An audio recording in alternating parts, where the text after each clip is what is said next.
Matthieu 7, 22.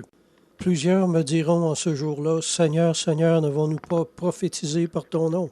N'avons-nous pas chassé des démons par ton nom? Et n'avons-nous pas fait beaucoup de miracles par ton nom? L'évêque Bossuet a écrit, cherchez pourquoi Jésus-Christ ne connaît pas ceux qui semblent le connaître si bien et qu'il appelle 2 fois Seigneur. On va l'expliquer. Judas, l'exemple par excellence, avait reçu de Jésus le pouvoir de chasser les démons et de guérir les malades de la même façon que les 11 autres. Ces dons spirituels venaient pas du diable, mais bel et bien du Seigneur. Mais les dons spirituels ne constituent absolument pas un signe d'approbation de Dieu sur notre façon de vivre ou de l'état du cœur d'un serviteur de Dieu. Prophétiser pour les autres, ça ne rend pas notre cœur plus pur pour autant.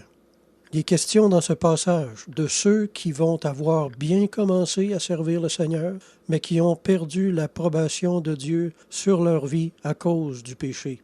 C'est une chose de recevoir un ministère du Seigneur, puis c'en est une autre de demeurer fidèle jusqu'à la fin. Selon qu'il est écrit, si le juste se détourne de sa justice et commet l'iniquité, s'il imite toutes les abominations du méchant, vivra-t-il.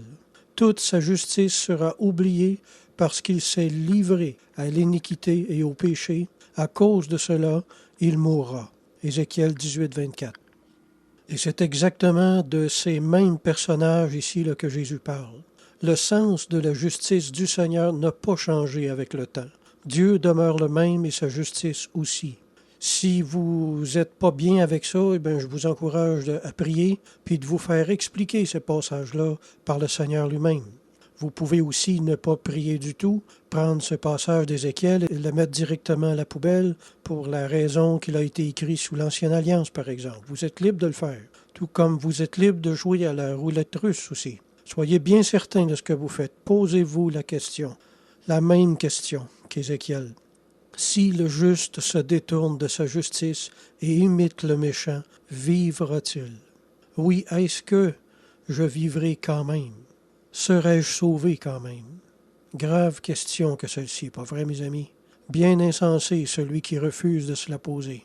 Oui, Jésus parle bien dans ce passage de croyants authentiques qui avaient reçu des dons spirituels authentiques, mais ces croyants ont laissé des péchés régner en eux volontairement pendant longtemps. Dieu les avait bénis et équipés de dons pour aider leurs frères, mais ils ont mis volontairement en oubli la purification de leurs anciens péchés. Alors il s'est passé ce qui se passe toujours quand Dieu aime une âme qu'il ne veut pas perdre et lui envoie quelqu'un pour le reprendre et le corriger avant qu'il soit trop tard. Mais après avoir entendu les corrections de Dieu, cette âme s'endurcit au lieu de se repentir. Si cette âme croit à tort que les dons de Dieu sont comme une sorte de passe-droit, comme autant de signes d'approbation, alors cette âme est dans le plus grand des périls, celui de la réprobation. C'est très mal interpréter les dons de Dieu que de les prendre pour de l'approbation de péché. Pourtant, il y en a beaucoup qui le font. Depuis longtemps, les pères de l'Église ont vu clair à ce propos.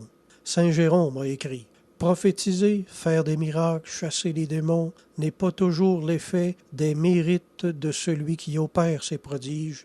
C'est à l'invocation du nom de Jésus qu'il faut les attribuer, et Dieu les permet pour l'utilité de ceux qui en sont témoins. » À cause des dons reçus par le passé, à l'époque de leur humilité, leurs yeux maintenant aveuglés par l'orgueil, ceux qui ne se sont pas rendus compte qu'à un moment précis, ils avaient bel et bien changé de camp, qu'ils n'étaient plus les amis de Dieu, mais qu'ils auraient plus tard leur part avec les hypocrites. Il est aussi facile de devenir ennemi de Dieu que de devenir ennemi de ceux qui nous reprennent. Saint Grégoire a écrit « Cette sentence doit nous apprendre que c'est l'humble charité et non l'éclat des miracles qui a droit à notre vénération. Aussi la Sainte Église n'a-t-elle que du mépris pour les miracles des hérétiques parce qu'elle sait qu'ils ne sont pas une marque de sainteté. En effet, la preuve de la sainteté n'est pas de faire des miracles, c'est d'aimer le prochain comme soi-même, d'avoir sur Dieu des idées vraies et des autres une opinion plus favorable que de soi-même. Amen.